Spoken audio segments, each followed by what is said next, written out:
ഇവരിൽ ആരോ ഒരാള് കള്ളം പറയുന്നുണ്ട്. അത് വല്യച്ഛനോ അതോ ആ സിദ്ധനോ?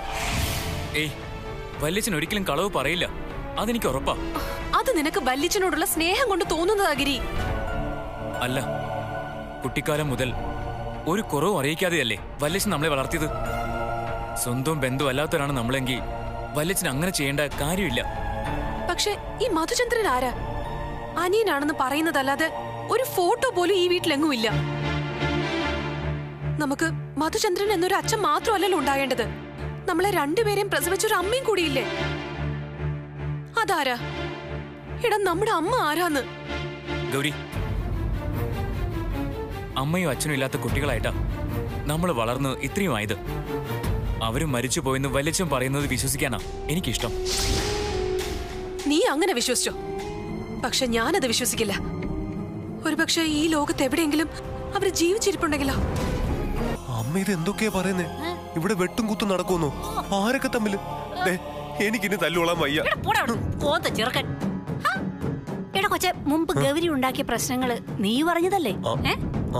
അതിനെ തുടർന്നാ ഇവിടെ ഇനി പ്രശ്നങ്ങൾ ഉണ്ടാവാൻ പോകുന്നത്. മഹേഷ് ഏട്ടന് അനിയനില്ലെന്നാ ആ സിദ്ധം പറഞ്ഞത്. പക്ഷേ മഹേഷ് ഏട്ടൻ പറയുന്നത് ഗൗരിയും ഗിരിയും അദ്ദേഹത്തിന്റെ സ്വന്തം അനിയന്റെ മക്കളാണെന്നാ. ഇതിലെന്തൊക്കെയോ പൊരുത്തക്കേടുകളുണ്ടെന്നാ എനിക്ക് തോന്നുന്നത്. ആരോ എന്തൊക്കെയോ മറച്ചു പിടിക്കുന്ന പോലെ. അമ്മ പറഞ്ഞത് ശരിയാ. വല്യച്ഛന്റെ അനിയന്റെ മക്കളല്ലെങ്കിൽ പിന്നെ ഗൗരിയും ഗിരിയളിയനും ഈ വീട്ടിൽ എവിടുന്ന് വന്നു? അവരുടെ അച്ഛനും അമ്മയൊക്കെ ആരാ? അതേ കണ്ടില്ലേ? കണ്ടോ? നിനക്ക് പോലെ സംശയം തോന്നി. അതാ ഞാൻ പറഞ്ഞത് എന്തൊക്കെയോ പൊരുത്തക്കേട് ഉണ്ടെന്ന്. ഇനി അതിന്റെ പേരിലായിരിക്കും ഇവിടെ യുദ്ധം ഉണ്ടാവാൻ പോകുന്നത്.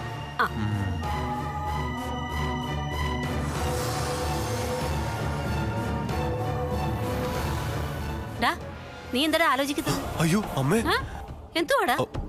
ഗൗരിയും ഗിരികളിയനും ഈ വീട്ടിൽ ആരും അല്ലെങ്കിൽ പിന്നെ ഈ വീട്ടിലെ സ്വത്തിൽ എങ്ങനെ അവർക്ക് അവകാശം ഉണ്ടാവുന്നത്? എടാ, അതാ ഞാൻ ഈ പറഞ്ഞ പൊരുത്തക്കേട്. ഇപ്പൊ നിനക്ക് കാര്യം മനസ്സിലായോ? അതുകൊണ്ടാ ഞാൻ പറഞ്ഞത് ഇനി തന്ത്രപരമായിട്ട് വേണം മുന്നോട്ടുള്ള നീക്കങ്ങളെന്ന്. അമ്മേ, ഗൗരിക്ക് സ്വത്ത് കിട്ടില്ലെങ്കിൽ പിന്നെ ഇതൊക്കെ എങ്ങനെ എന്റെ പേരിലാവും? എടാ മോനെ, ഗൗരി സ്വന്തം അനിയന്റെ മകള് തന്നെയാണെന്നല്ലേ മഹേഷ് ഏട്ടൻ ഇപ്പോഴും വീണ്ടും ആവർത്തിച്ച് പറഞ്ഞുകൊണ്ടിരിക്കുന്നത് അല്ലേ? അതെ. അപ്പൊ എന്തായാലും സ്വത്തിന്റെ ഒരു ഓഹരി ഗൗരിക്ക് കൊടുക്കുമെന്ന് നമുക്കങ്ങ് വിചാരിക്കാം. പക്ഷേ നമുക്കത് മതിയോ? ആ ബിസിനസ് മുഴുവൻ നിന്റെ കയ്യിൽ വരണ്ടേ? അതിനുള്ള നീക്കങ്ങളാ നമ്മൾ ഇനി നടത്തേണ്ടത്. ആരാന്റെ കൊച്ചുങ്ങൾക്ക് അച്ഛനായി നടക്കാൻ നാണമില്ലേ നീലേ? നിർത്തടി. ഏട്ടനെ അധിക്ഷേപിച്ച് സംസാരിക്കാനും മാത്രം വളർന്നു നീയ. അവരെ എന്റെ അനിയത്തിമാരാ. അവരെ കൊഞ്ചിക്കാനും ലാളിക്കാനും എന്റെ ഏട്ടന് അവകാശമുണ്ട്. അതിന് അഭിപ്രായം പറയാൻ നീ ആരാ? നാളെ നിനക്കും ഒരു കുഞ്ഞ് ജനിച്ചാ അതിനെ കൊഞ്ചിക്കില്ലേ ഈ ഏട്ടൻ? അതോ ആരാന്റെ കുഞ്ഞാണ്? അത് ഈ വീട്ടിൽ ജനിക്കുന്ന കുഞ്ഞുങ്ങളാ, അല്ലാതെ അവരെ പോലെ വലിഞ്ഞു കയറി വരുന്നൊന്നും അല്ല. നിർത്തടി. സത്യത്തിൽ നിളയും കാവേരിയും അവിടെ വിട്ടിട്ട് വന്നതിൽ എനിക്ക് ടെൻഷനുണ്ട്. അവിടെ ആ സ്ത്രീ ഉണ്ടല്ലോ, വാസന്തി. പിന്നെന്തിനാ തനിക്ക് ടെൻഷൻ? അവർക്ക് ആ കുട്ടികളോടുള്ള സ്നേഹം എന്തായാലും ജെന്യൂനാ. എന്നാലും ആ കുഞ്ഞുങ്ങൾക്ക് ഇന്ന് സ്വന്തം എന്ന് പറയാൻ ഈ ലോകത്തിപ്പൊ ഞാൻ മാത്രമേ ഉള്ളൂ. എടോ, അപ്പൊ പിന്നെ ഞാനോ? എന്നെ നിങ്ങളുടെ കൂടെ കൂട്ടത്തില്ലേ? ഏട്ടനെ ഒഴിവാക്കിയതല്ല, പക്ഷേ ആ കുഞ്ഞുങ്ങളുടെ കാര്യം ഓർക്കുമ്പോ എന്തോ എനിക്ക് വല്ലാത്തൊരു സങ്കടം. ഒരു മന്ത്രത്തിനും തന്ത്രത്തിനും ഒന്നും ഈ വേദയെ ഒരു പുല്ലും ചെയ്യാൻ പറ്റില്ല. മാത്രമല്ല എനിക്കതിലൊന്നും ഒരു വിശ്വാസവും ഇല്ല. മേലിൽ ഇത്തരം സില്ലി കാര്യങ്ങൾ എന്നോട് വന്ന് പറയാൻ ഡാനി സമയം മെനക്കെടുത്തരുത്. മാഡം, നമ്മുടെ നീക്കങ്ങളിപ്പോ സ്വാതിയെയും നീലിനെയും അവരുടെ വീടിനെയും ചുറ്റിപ്പറ്റിയാണ്. അതുകൊണ്ടാണ് അവിടെ നടക്കുന്ന ചില ചെറിയ കാര്യങ്ങൾ പോലും ഞാൻ ശ്രദ്ധയിൽപ്പെടുത്തുന്നത്. ഡാനി പറഞ്ഞതിലും കാര്യമില്ലാതില്ല. നിസ്സാരമെന്ന് കരുതി അവഗണിച്ചു കളയുന്ന പല കാര്യങ്ങളും പിന്നീട് ഗുരുതരമായ ആപത്ത് വരുത്തിവെക്കും. അതുകൊണ്ട് എന്ത് പൂജ, എന്തിനാണ് പൂജ, ആര് നടത്തുന്ന പൂജ, അത് എങ്ങനെയും അന്വേഷിച്ചറിയണം. അത് ഞാൻ ഏറ്റു മാഡം. നാളെ തന്നെ പണി തുടങ്ങാം. സത്യത്തിൽ മാഡത്തിന്റെ ലക്ഷ്യം എന്താ?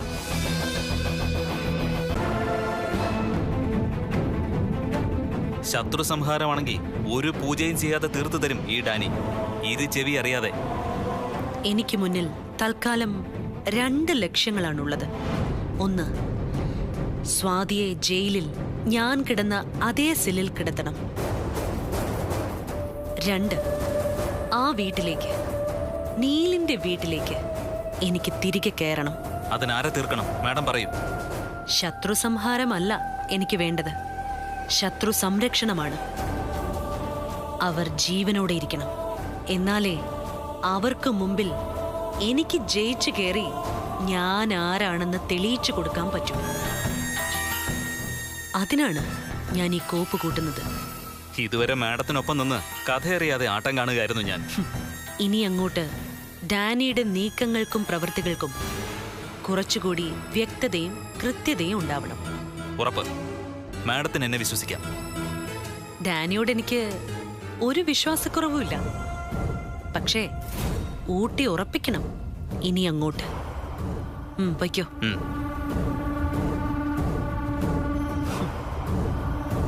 ലക്ഷ്യമാണ് എനിക്ക് പ്രധാനം. മാർഗമേത് ഞാൻ സ്വീകരിക്കും. വിശ്വസ്തനായിരിക്കുന്ന കാലം വരെ നീ. പക്ഷേ ആ പ്രയാസം ഉൾക്കൊള്ളണമെന്നുണ്ടെങ്കിലല്ലേ അത് വേണ്ടൂ. കേട്ടത് സത്യമാണെങ്കിൽ എന്തിനാ വലിച്ച ഞങ്ങളോടത് പറയാതിരുന്നത്? അത് സത്യമാണെങ്കിലല്ലേ മോനെ. അപ്പോ സിദ്ധൻ പറഞ്ഞത്? നീ ഇത്രയ്ക്ക് സില്ലിയാണോ? ആരെങ്കിലും എന്തെങ്കിലുമൊക്കെ പറയുന്നത് കേട്ട് ഒറ്റയ്ക്ക് വന്നിരുന്ന് ഇങ്ങനെ വിഷമിക്കാൻ? സിദ്ധൻ ആരെങ്കിലും ആണോ വലിച്ച? എത്രയോ കാലമായി വലിച്ചനെയും ഈ കുടുംബത്തെയും അടുത്തറിയുന്ന ആളല്ലേ. അങ്ങനെ ഒരാളുടെ മുഖത്തു നിന്നും നേരിട്ട് കേട്ടൊരു കാര്യം അസത്യമാണെന്ന് വിശ്വസിക്കാൻ ഒരു പ്രയാസം. ഒരു പ്രയാസവും വേണ്ട. അനിയന്റെ അല്ല, എന്റെ സ്വന്തം മക്കളായിട്ടാ നിങ്ങളെ ഞാൻ വളർത്തിയത്. അറിയാം. ഇനി എത്ര കാലം കഴിഞ്ഞാലും എന്റെ മരണം വരെ അതങ്ങനെ തന്നെയായിരിക്കും. ഇവിടെ ഉള്ളതെല്ലാം നിങ്ങൾക്കും കൂടെ അവകാശപ്പെട്ടതാ. അതിലൊരു വിട്ടുവീഴ്ചയും എന്റെ ഭാഗത്തുനിന്നുണ്ടാവില്ല. വലിയച്ഛനെ നീ വിശ്വസിക്കണം. അയ്യോ, ഒരു വിശ്വാസക്കുറവ് ഉണ്ടായിട്ടല്ല, സ്വത്തിനും പണത്തിനും വേണ്ടിയുമല്ല. ഇങ്ങനെയെന്നും വലിയച്ഛൻ ഞങ്ങളുടെ കരുത്തായി, തണലായി, തൊട്ടടുത്ത് തന്നെ വേണം. അത്രയേ ഉള്ളൂ മോനെ. കുഴപ്പം എനിക്കല്ല, ആ വീടിനും അവിടെ ഉള്ളവർക്കാ. അതുകൊണ്ടാ നീ പോകണ്ടെന്ന് ഞാൻ പറഞ്ഞത്. അല്ല സതുവേട്ടാ, എനിക്ക് പോയേ പറ്റൂ. ചെല്ലാന്ന് ഞാൻ ഗൗരിമോൾക്ക് വാക്ക് കൊടുത്തതാ. നിന്നെ അങ്ങോട്ട് അയക്കില്ല എന്ന് മഹേഷ് ഏട്ടന് ഞാനും വാക്ക് കൊടുത്തു പോയി. ആഹാ, അത് ശരി. അപ്പൊ എന്നെ കുറിച്ച് ആവശ്യമില്ലാത്തതൊക്കെ പറഞ്ഞ് അവിടെ കുത്തിത്തിരിപ്പുണ്ടാക്കാണ് നിങ്ങളുടെ ഉദ്ദേശം അല്ലേ? അതിന് ഞാൻ എന്ത് കുത്തിരിപ്പ് പറഞ്ഞു? സത്യമല്ലേ പറഞ്ഞത്? നീയും ഗൗരിയും കൂടി ഇവിടെ നിന്ന് ആലോചിച്ചത് നല്ല കാര്യമൊന്നുമല്ലല്ലോ, ആണോ? നാളെ അവിടെ നടക്കുന്ന പൂജ നല്ല കാര്യത്തിനുള്ളതാ. അത് നീ ആയിട്ട് ഒന്ന് കുളമാക്കാൻ ഞാൻ സമ്മതിക്കില്ല. നിങ്ങൾ എന്തൊക്കെ പറഞ്ഞാലും എനിക്ക് പോയേ പറ്റൂ. ഞാൻ പോവും. നിങ്ങൾ വേണേനെ 2 തല്ലിക്കോ. നിങ്ങൾക്ക് വാശിയാണെങ്കിലേ എനിക്കും വാശിയാ. വാശി പിടിച്ച് പങ്കെടുക്കാനേ ഇത് പന്തയൊന്നുമല്ല, ദൈവനിയോഗം നടപ്പാക്കാനുള്ള ഒരു പൂജയാ. ഇങ്ങനെ നീ വാശി പിടിച്ചാല് ദൈവം തന്നെ നിന്റെ പോക്ക് മുടക്കും. എന്റെ മോന് നല്ലത് സംഭവിക്കാൻ വേണ്ടി നടത്തുന്ന ഒരു പൂജയ്ക്ക് അമ്മയായ ഞാൻ പോകണ്ടെന്ന് ഒരു ദൈവങ്ങളും പറയില്ല. നിന്റെ വിശ്വാസം നിന്നെ രക്ഷിക്കട്ടെ. ഓ. എനിക്കതേ പറയാനുള്ളൂ. എന്തായാലും അവിടെ ആ പൂജാ ചടങ്ങിൽ നീ ഉണ്ടാവില്ല, അതെനിക്ക് ഉറപ്പാ. കാര്യങ്ങളൊക്കെ ഞാൻ അറിഞ്ഞു. എന്ത് പറഞ്ഞ് നിന്നെ ആശ്വസിപ്പിക്കണമെന്ന് എനിക്കറിയില്ല. ഓർമ്മ വെച്ച നാളു മുതൽ നമ്മൾ വിളിച്ചു ശീലിച്ചൊരു പേരും ഹൃദയത്തോട് ചേർത്ത് വെച്ചൊരു രൂപവും ഒരു നിമിഷം കൊണ്ട് ആരുമല്ലാതായി തീരുന്നത് ഒരു വല്ലാത്ത വേദനയാ. അത് അനുഭവിച്ചാലേ അറിയൂ. എടാ, അതിനിവിടെ നീ ചിന്തിക്കുന്നത് പോലെ ആരുമല്ലാതായിട്ടില്ല. ഇനി കേട്ടതൊന്നും സത്യമാവണമെന്ന് നിർബന്ധവുമില്ല. മധുചന്ദ്രൻ, അച്ഛൻ എന്ന സങ്കല്പം എനിക്ക് ആ പേര് മാത്രമേ ഉള്ളൂ. ജീവിച്ചിരിപ്പില്ല എന്ന് പറയുന്നു. എങ്ങനെയാ മരിച്ചതെന്ന് ഇത്രയും കാലം ആരും പറഞ്ഞു തന്നിട്ടുമില്ല. വല്യച്ഛനുള്ളതുകൊണ്ട് അങ്ങനൊരാളുടെ അഭാവം ഇതുവരെ ഫീൽ ചെയ്തിട്ടുമില്ല. നീ വെറുതെ അനാവശ്യമായിട്ട് ആദ്യ കയറ്റരുത്.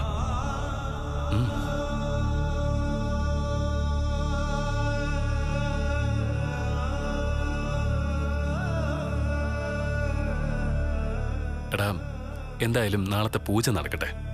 അത് കഴിഞ്ഞ് നമുക്ക് സാവകാശം നിന്റെ എല്ലാ ചോദ്യങ്ങൾക്കുള്ള ഉത്തരം കണ്ടുപിടിക്കാം. എന്നാ നീ വാ.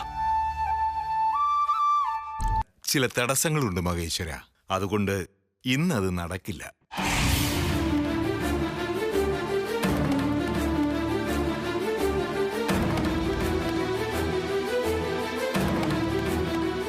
എന്താ സ്വാമി, ഞങ്ങളുടെ ഭാഗത്തുനിന്ന് എന്തെങ്കിലും തെറ്റ് സംഭവിച്ചോണ്ടാണോ? തെറ്റും ശരിയും തീരുമാനിക്കുന്നത് നമ്മളല്ലല്ലോ മഹേശ്വര.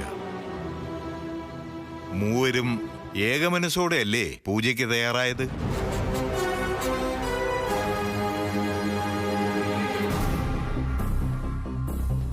നിങ്ങളുടെ മുഖം കണ്ടിട്ട് ഇവിടെ എന്തോ അഭിപ്രായ വ്യത്യാസം ഉള്ളതുപോലെ എനിക്ക് തോന്നുന്നു.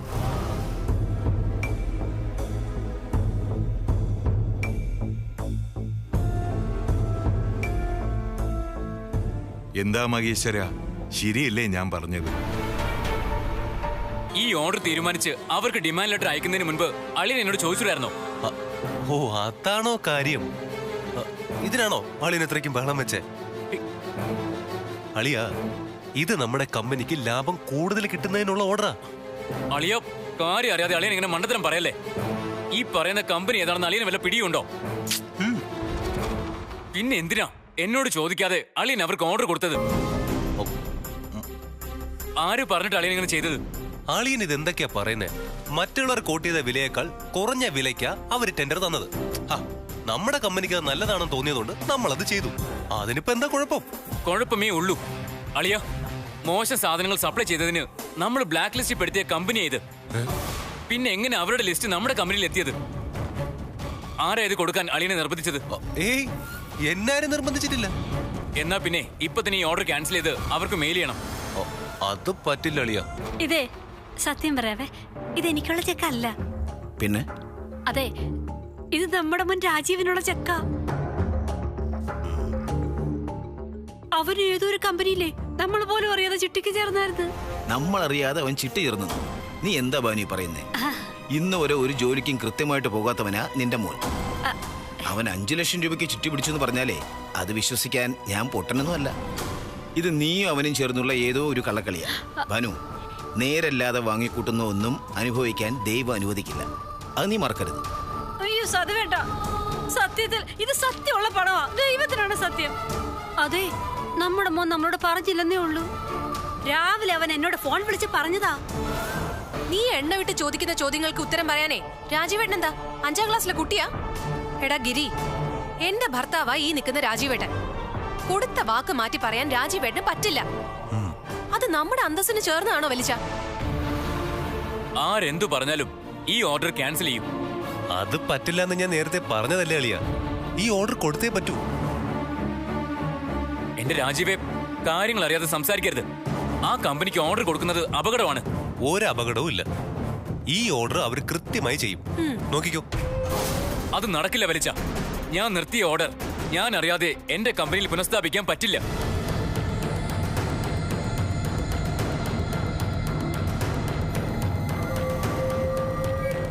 ഇതെന്റെ അഭിമാനത്തിന്റെ പ്രശ്നമാണ് ഗൗരി. ആ ഓർഡർ ക്യാൻസൽ ചെയ്തേ പറ്റൂ. അതെങ്ങനെ ശരിയാവും? രാജീവേട്ടന് കമ്പനിയിൽ ചില അധികാരങ്ങളില്ലേ? ഇനി അത് ക്യാൻസൽ ചെയ്യുന്നത് രാജീവേട്ടന് നാണക്കേടാ. അതുകൊണ്ടേ അത് മാറ്റുന്നത് ബുദ്ധിമുട്ടാ.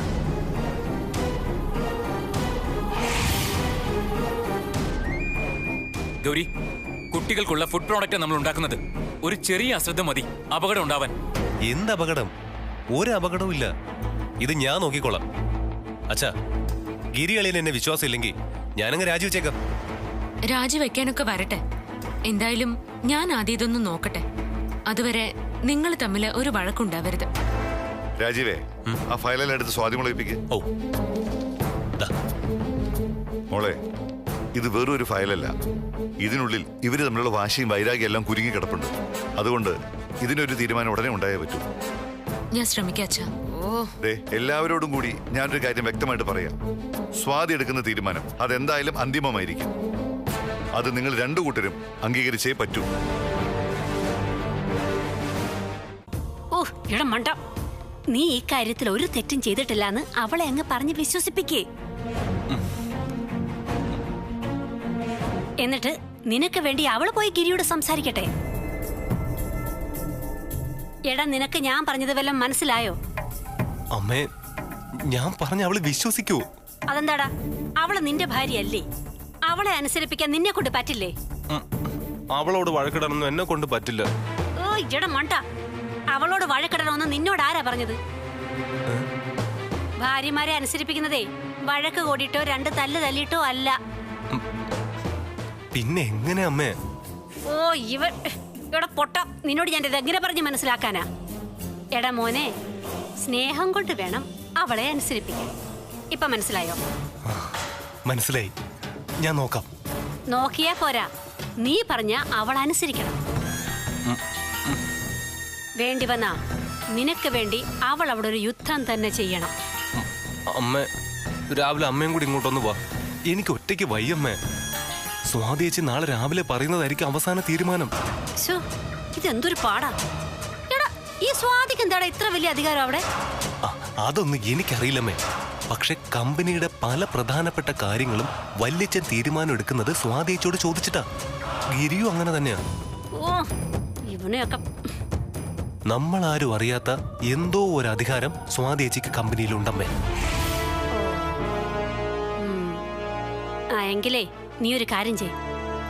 അവർക്ക് തന്നെ ഓർഡർ കൊടുത്തേ പറ്റൂ എന്നൊരു നിലപാടിൽ നീ അങ്ങ് ഉറച്ചു നിൽക്കേ.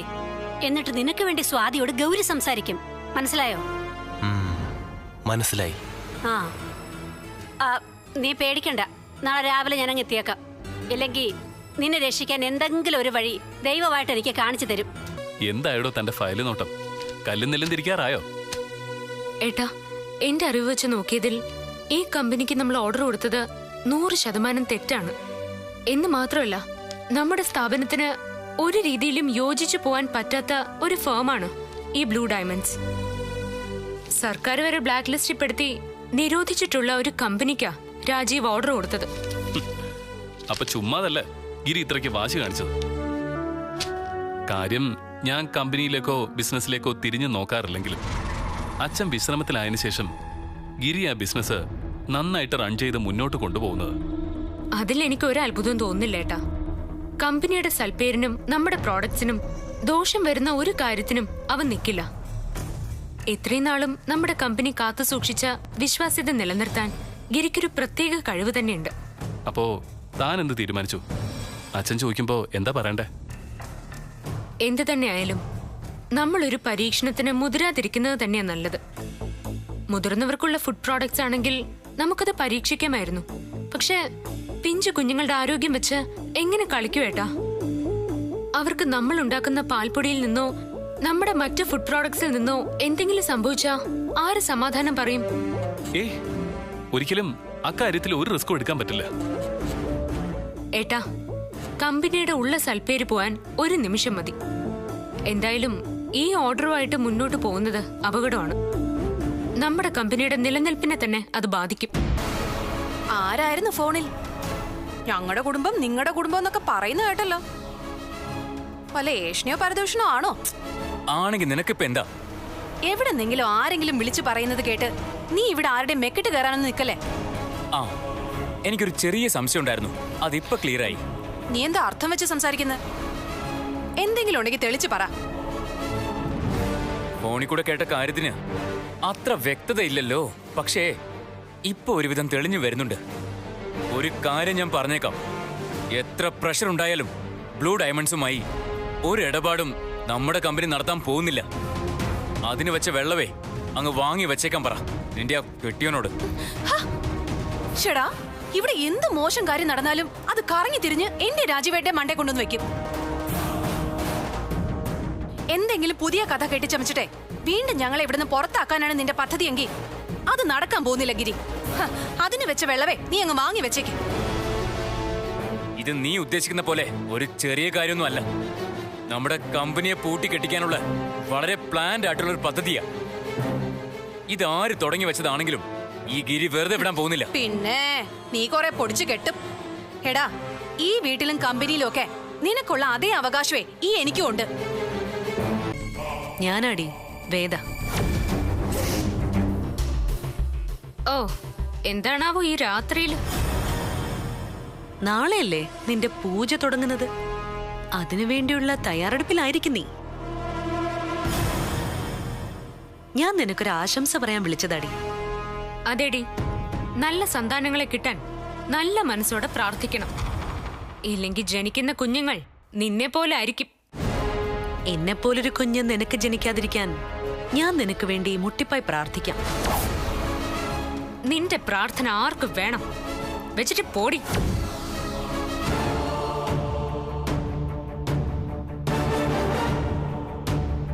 എടോ, താൻ ആരോടോടോ ഈ ദേഷ്യം കാണിക്കുന്നത്? അവളാ ആ വേദ. അവളെന്നെ ഭീഷണിപ്പെടുത്തുന്നു. എന്ത് ഭീഷണി? പൂജ നടത്തുന്ന എനിക്ക് ആശംസ പറയാനെന്ന മട്ടില്ല അവള് വിളിച്ചത്. പക്ഷെ അവളുടെ വാക്കുകളിലെ ഭീഷണിയുടെ ധ്വനി എനിക്ക് മനസ്സിലാവില്ലെന്ന് അവള് കരുതി. എനിക്ക് കുഞ്ഞുങ്ങൾ ജനിക്കാതിരിക്കാൻ അവള് പ്രാർത്ഥിക്കാന്ന്.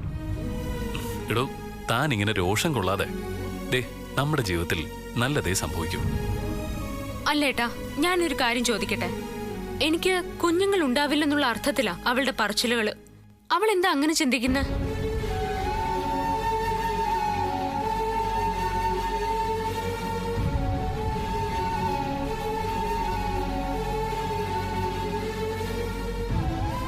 അതോ അന്ന് അപകടം പറ്റിയപ്പോ അതിന് പിന്നിൽ ഞാൻ അറിയാത്ത എന്തെങ്കിലും രഹസ്യമുണ്ടോ? അതും വേദയ്ക്ക് മാത്രം അറിയാവുന്നത്? താൻ വെറുതെ അങ്ങനെയൊന്നും വിചാരിക്കണ്ട. ദേ, ഈശ്വരൻ നമ്മുടെ മുന്നിൽ വിധിച്ചതേ നമുക്ക് സംഭവിക്കൂ. താൻ ആദ്യം ഒന്ന് സമാധാനപ്പെട്. വേദയ്ക്ക് തന്നെ തോൽപ്പിക്കാൻ കഴിയില്ലെന്ന് താൻ എപ്പോഴും പറയാറില്ലേ? പിന്നെ എന്തിനാടോ താൻ പേടിക്കുന്നത്? ദേ, ഞാനില്ലേ കൂടെ.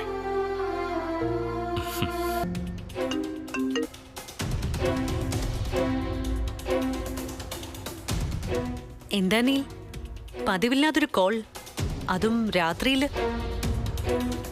എനിക്ക് നിന്നോടൊരു കാര്യം പറയാനുണ്ട്. എന്താ അത്?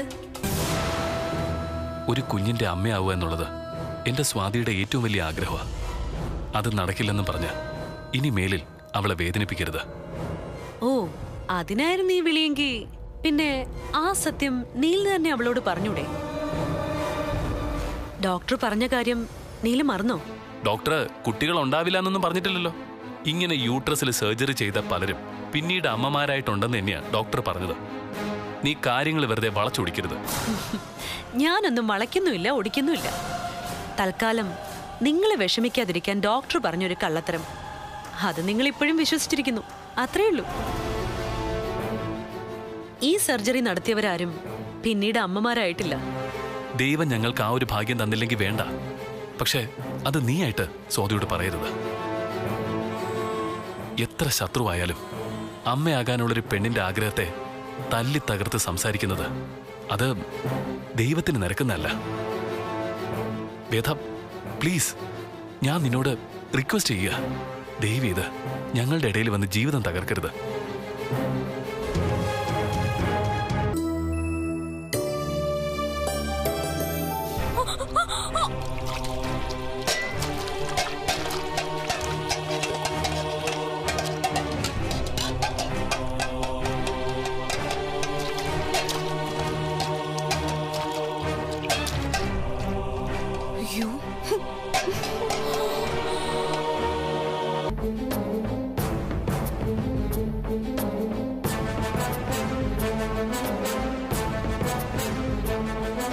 അതെ, എന്താ ഇവിടെ നടക്കുന്നത്? പൂജ അല്ല, പുഷ്പാർച്ചന. അത് മാത്രമാണെന്ന് എനിക്ക് തോന്നുന്നില്ല. സന്താനലബ്ധിക്കായിട്ടുള്ള പവിത്രമായിട്ടൊരു പൂജയാണ് ഇവിടെ നടക്കുന്നത്. അത് ചെയ്യുന്ന ആൾക്കാരുടെ മനസ്സും അതുപോലെ പവിത്രമായിരിക്കണം. വല്യച്ഛൻ എന്താ ഇങ്ങനെ മുന വെച്ച് സംസാരിക്കുന്നേ? ആരാ ഇപ്പൊ ഇവിടെ പവിത്രത നഷ്ടപ്പെടുത്തിയത്? സ്വാതിയുടെ വിഗ്രഹം എടുത്ത് മാറ്റിവരും, അതിന് കൂട്ടുനിന്നവരും. വല്യച്ഛൻ ഇങ്ങനെ വളച്ചു കെട്ടി ഞങ്ങളെ പഴിചാരണമെന്നില്ല. ഗൗരി ചേച്ചിക്കോ എനിക്കോ ഇതിൽ യാതൊരു പങ്കുമില്ല. അതുകൊണ്ട് ഞങ്ങൾ ചെയ്യുന്ന പൂജയുടെ പവിത്രത കളങ്കപ്പെടാനും പോകുന്നില്ല. വല്യച്ഛൻ സ്വാതിക്ക് വേണ്ടി വക്കാലത്ത് പറയാൻ വന്നാണോ? എങ്കി കേട്ടോ, മനസാക്ഷിക്ക് നിരക്കാത്തതൊന്നും ഞാനും നന്ദിനിയും ചെയ്തിട്ടില്ല. മനസാക്ഷിയെ കുറിച്ച് നീ കൂടുതലൊന്നും പറയണ്ട. അല്ല ഗിരി, എനിക്ക് അറിയാൻ വയ്യാഞ്ഞിട്ട് ചോദിക്കുക. ഈ വീട്ടിൽ എന്തെങ്കിലും മോഷണം പോയാലോ, കാണാതായാലോ, കറണ്ട് പോയാലോ, എന്തിന് ഭക്ഷണത്തിൽ ഒരു ഈച്ച വന്നിരുന്നാ പോലും എന്തിനാ ഗിരി ഞങ്ങളുടെ മേല് കുതിര കയറാൻ നിൽക്കുന്നേ? ഓ, ഇതെന്തൊരു കഷ്ടമാണ് എന്റെ ഈശ്വര. നീയൊക്കെ എന്തിനാ വെറുതെ ഇങ്ങനെ സംസാരിച്ച് ഊർജം കളയുന്നത്? രണ്ടേ രണ്ട് വാക്കിലും മറുപടി കിട്ടിയാ മതി. ഞാൻ എടുത്തു, ഇന്ന സ്ഥലത്ത് കൊണ്ട് വച്ചിട്ടുണ്ട്. നിങ്ങളിൽ ആരാ ചെയ്തെന്ന് വെച്ചാ അത് പറഞ്ഞാ തീരുന്ന പ്രശ്നമേ ഉള്ളൂ. ആണോ? രണ്ട് വാക്കിലും മറുപടിയല്ലേ വേണ്ടത്? ഞാൻ പറയാം, ഞാൻ എടുത്തിട്ടില്ല. അതുകൊണ്ട് അതെവിടെ ഇരിക്കുന്നു എന്ന് എനിക്ക് അറിയാനും പാടില്ല. കഴിഞ്ഞില്ലേ?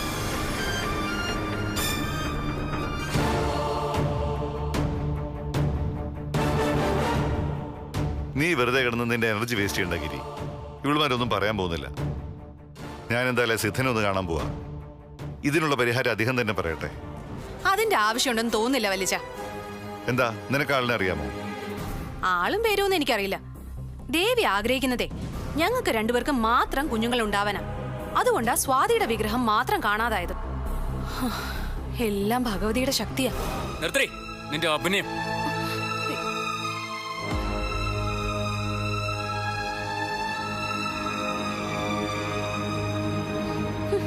ഇവിടെ ആരുവേ ഓസ്കാറൊന്നും കൊണ്ട് വെച്ചിട്ടില്ല ഇങ്ങനെ നടന്ന് അഭിനയിക്കാൻ.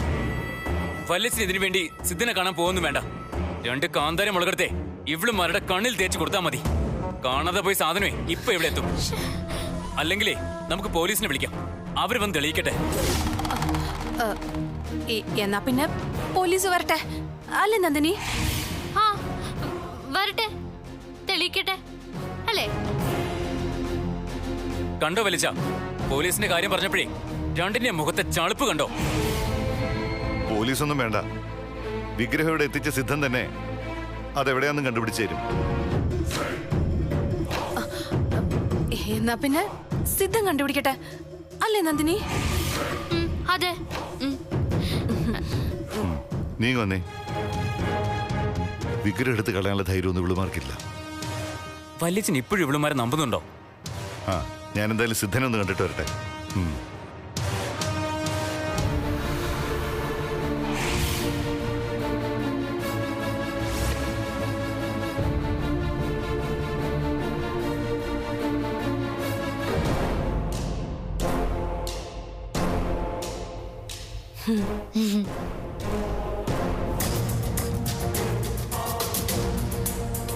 ശരി നന്ദിനി തമ്പുരാട്ടി, നീ കള്ളന് കഞ്ഞി വെച്ചവളാണെന്ന് എനിക്ക് നല്ലോണം അറിയാടി. ഗൗരി കൊച്ചമ്മേ, നിങ്ങളെ ഒന്ന് വാറ്റി കുറുക്കിയെടുത്താ നല്ല സ്ഫുടം ചേർത്തെടുത്ത് നല്ല ഒന്നാം തരം കള്ളത്തരം മാത്രമേ കിട്ടൂ. ഭയങ്കരീ.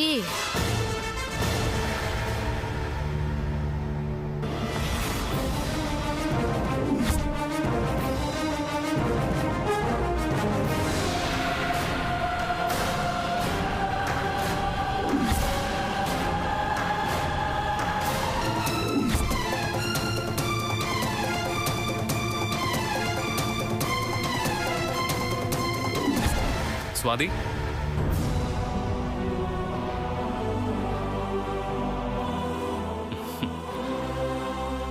ഓഹോ കൊള്ളാം. വീരശൂര പരാക്രമിയായ എന്റെ സ്വാതി തളർന്നുപോയോ? എടോ, നടന്നു. ഇനി താൻ ഇങ്ങനെ അതൊക്കെ ആലോചിച്ച് മനസ്സ് വിഷമിപ്പിച്ചിട്ട് എന്താടോ കാര്യം? അങ്ങനെ തകർന്നു പോയിട്ടൊന്നുമില്ല.